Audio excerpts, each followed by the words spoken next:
வணக்கம் மக்களே. நம்மளுடைய மாடி தோட்டத்தில் முதல் முறையாக மருத்துவ குணம் வாய்ந்த ஒரு கீரையை விவசாயம் பண்ணி அதை நம்ம அறுவடை பண்ண போகிறோம்.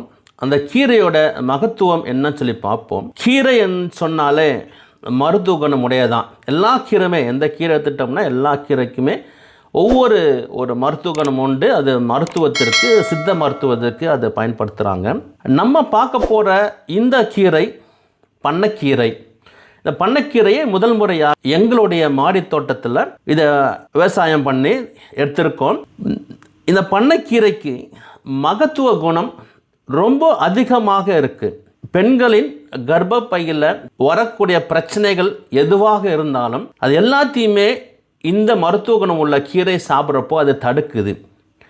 அப்படி பிரச்சனை இருக்கிற பெண்கள் இந்த கீரையை மாதத்தில் ஒரு முறையாவது சாப்பிட்டு வந்தாங்கன்னா அவங்களுடைய எல்லா பிரச்சனையுமே கொஞ்சம் கொஞ்சமாக இது சரியாயிட்டு வருதுன்னு சொல்லி மருத்துவர்கள் சொல்கிறாங்க. இந்த கீரையை பற்றி நமது சகோதரர் கரிமவளவன் ருத்ரன் அவர்கள் என்ன சொல்லியிருக்காங்கன்றத இந்த வீடியோவில் நம்ம பார்ப்போம். வணக்கம் மக்களே, அகனியற்கை வேளாண்மனையிலிருந்து உங்கள் கரிமவளவன் ருத்ரனுங்க.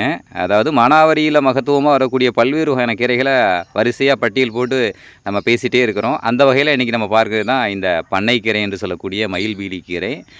இது ரொம்ப அற்புதமான ஆற்றலை நமக்கு கொடுக்குது. குறிப்பாக பெண்கள் சார்ந்த நோய்களை அதிகமாக இது கட்டுப்படுத்துது. அது என்னென்ன பார்த்தீங்கன்னா, அதாவது மாதவிலக்கின் போது ஏற்படக்கூடிய அந்த இரத்தப்போக்கு, அதிகமாக வரக்கூடிய இரத்தப்போக்கை கட்டுப்படுத்துது. குறிப்பாக அந்த கர்ப்பப்பையில் இருக்கக்கூடிய புண்களையும் ஆற்றும் வல்லமை கொண்டதாக இந்த பண்ணைக்கீரையை நம்ம பார்க்குறோம்.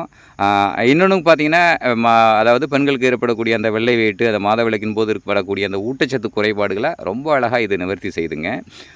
இப்போ அதிகமாக நம்ம வயிற்றில் இருக்கக்கூடிய பூச்சிகளையும் என்ன செய்யுது, இது அழிக்கக்கூடிய ஒரு தன்மையை இந்த கீரையை நம்ம பார்க்கலாம்.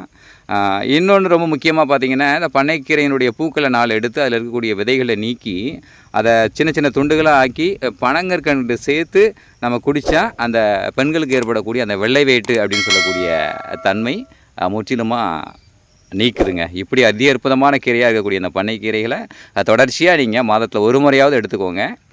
ரொம்ப சிறப்பாக இருக்கும். நன்றி.